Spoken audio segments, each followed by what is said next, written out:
जय माता दी। शिव शक्ति दरबार से जुड़े सभी बच्चों को, महामाई के लाडलों को आशा करती हूँ कि सभी स्वस्थ होंगे, मस्त होंगे। महामाई के आंचल तले सभी खूब मौज कर रहे होंगे। इस महामारी से सभी बचे हुए होंगे महामाई के आशीर्वाद से। आइए चर्चा करते हैं वही पुराने टॉपिक, महाकाली और श्री कृष्ण में भेद। वृष भानु दुलारी श्री राधे रानी महादेव का अंश अवतार हैं। इस विषय पर आज चर्चा करेंगे, क्योंकि YouTube के माध्यम से एक बच्चे ने कमेंट करके मुझसे ये क्लैरिफिकेशन मांगा है कि ये कैसे प्रूफ होता है कि वृष भानु दुलारी श्री राधे रानी बाबा भोलेनाथ का अंश अवतार हैं। उसी बच्चे ने श्री कृष्ण का महाकाली का अवतार होने से संबंधित भी मुझसे YouTube पर ही चर्चा की थी, जो मैं जवाब उसे YouTube पर कमेंट के माध्यम से ही दे चुकी हूँ। अभी हम चर्चा करते हैं वृष भानु दुलारी श्री राधे रानी का महादेव के अंश अवतार होने से संबंधित। तो बच्चे, देवी भागवत पुराण के अनुसार वृष भानु दुलारी श्री राधा रानी श्री महादेव जी का ही अंश अवतार हैं।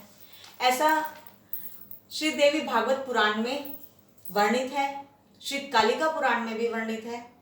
यदि आपने ये पुराण पढ़े हैं तो ये क्वेश्चन करने का कोई औचित्य ही नहीं बनता है, परंतु जिसने भी ये पुराण नहीं पढ़े हैं उन्हें इस क्वेश्चन से संबंधित जिज्ञासा है निश्चित ही, जिसे मैं आज अपने ये वर्णित तो देवी भागवत पुराण में है, परंतु शब्द मेरे अपने हैं जिनसे मैं आपको यहाँ सत्यापित करती हूँ।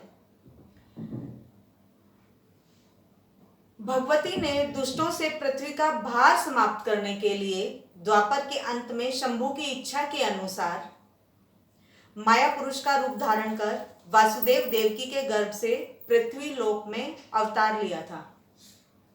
श्री शिव जी बोले, हे देवी, यदि आप मुझ पर प्रसन्न हैं तो पृथ्वी पर कहीं भी पुरुष रूप से अवतीर्ण होइए, अवतार लीजिए, और मैं स्त्री रूप से अवतार लूंगा। ऐसा श्री महादेव जी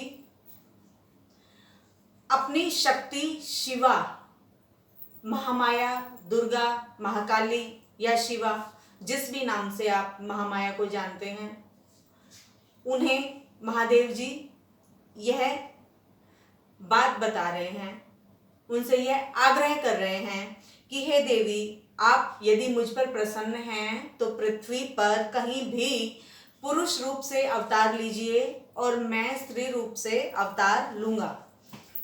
श्री शिव जी बोले, जगत का पालन करने वाली हे शिवे, आपके पुरुष रूप से श्री कृष्ण के रूप में प्राप्त होने पर स्वयं मैं आपके प्राण सदृश वृष भानु पुत्री श्री राधा रानी के रूप में अवतरित होकर आपके साथ विहार करूंगा। ऐसा श्री महादेव जी अपनी शक्ति शिवा से कह रहे हैं। ये मेरे वचन नहीं है, ये महादेव जी के वचन हैं। भगवती पुराण के अनुसार ये महादेव जी के वचन हैं। उन्होंने महामाया से आग्रह किया है कि हे शिवे, तुम पृथ्वी लोक पर पुरुष रूप में अवतार लो और मैं स्त्री रूप में अवतार लूंगा। तुम कृष्ण रूप में अवतार लो और मैं वृष भानु दुलारी श्री राधा रानी के रूप में अवतार लेकर तुम्हारे साथ पृथ्वी पर विहार करूंगा। आगे कहते हुए वे बताते हैं कि साथ ही मेरी 8 मूर्तियां भी सुंदर नैनों वाली रुक्मणी, सत्यभामा आदि पटरानियों के रूप में मृत्यु लोक में अवतरित होंगी। तो यहाँ ये प्रूफ हो जाता है बच्चे कि केवल राधा रानी ही नहीं, बल्कि श्री कृष्ण भगवान की 8 पटरानियां भी श्री महादेव जी का ही अंश अवतार हैं। ऐसा भगवती पुराण में वर्णित है। तब भगवती ने कहा कि हे महेश्वर, पूर्व काल में विष्णु जी के साथ मेरी प्रतिज्ञा हुई है उसके अनुसार वे उस समय जब मैं श्री कृष्ण रूप में अवतरित होंगी तब श्री विष्णु मेरे बड़े भाई के रूप में अवतरित होंगे। वे सर्वदा मेरा हित करने वाले महान बलशाली आयुध और हल धारण करने वाले बलराम के नाम से प्रसिद्ध होंगे। मैं पृथ्वी पर प्रादुर्भूत होंगी और देवताओं के सभी कार्य संपन्न करूंगी। तो ये देवी पुराण के वचन है मेरे बच्चों। देवी पुराण में ये सत्यापित किया जाता है कि श्री कृष्ण जो हैं वो महाकाली माता के अवतार हैं और वृषभानु दुलारी श्री राधे रानी जो हैं वो श्री महादेव जी का अंश अवतार है। यह मेरे अपने वचन नहीं है मेरे बच्चे, यह हमारे पुराण कहते हैं, यह हमारे पुराणों में वर्णित है। ऐसा मेरा कोई भी उद्देश्य नहीं है कि मैं किसी भी बुद्धिजीवी को अपने वचनों से कष्ट पहुंचाऊं मानसिक रूप से। परंतु ये सवाल एक बच्चे ने मुझसे किया था कि क्या महाकाली माँ हमें मोक्ष देने में सक्षम है, तो उसी से संबंधित मैंने अपनी पिछली वीडियो बनाई थी जिसमें मैंने प्रूफ किया कि महाकाली माँ श्री कृष्ण एक ही हैं। और आज एक बच्चे ने मुझसे ये कमेंट के माध्यम से क्वेश्चन किया था कि राधा रानी कैसे महादेव जी का अंश अवतार हैं या अवतार हैं, तो उससे संबंधित मैंने ये वीडियो बनाई है। आशा करती हूँ कि दोनों बच्चों के जो भी क्वेश्चंस थे वे क्लियर हो गए होंगे। बस इतना ही मेरे बच्चों कि जो भी मन में कोई सवाल उठता है तो उसका हम कहीं ना कहीं आंसर्स भी खोजने निकल पड़ते हैं। वह हमें जहाँ से भी मिले हम कोशिश करते हैं कि हमारे मन में उठने वाले प्रश्नों के हमें उत्तर प्राप्त हों। तो मैंने उन बच्चों की केवल जिज्ञासा शांत करने का एक अथक प्रयास किया है जिसमें शायद मुझे लगता है कि मैं सफल भी हुई हूँ।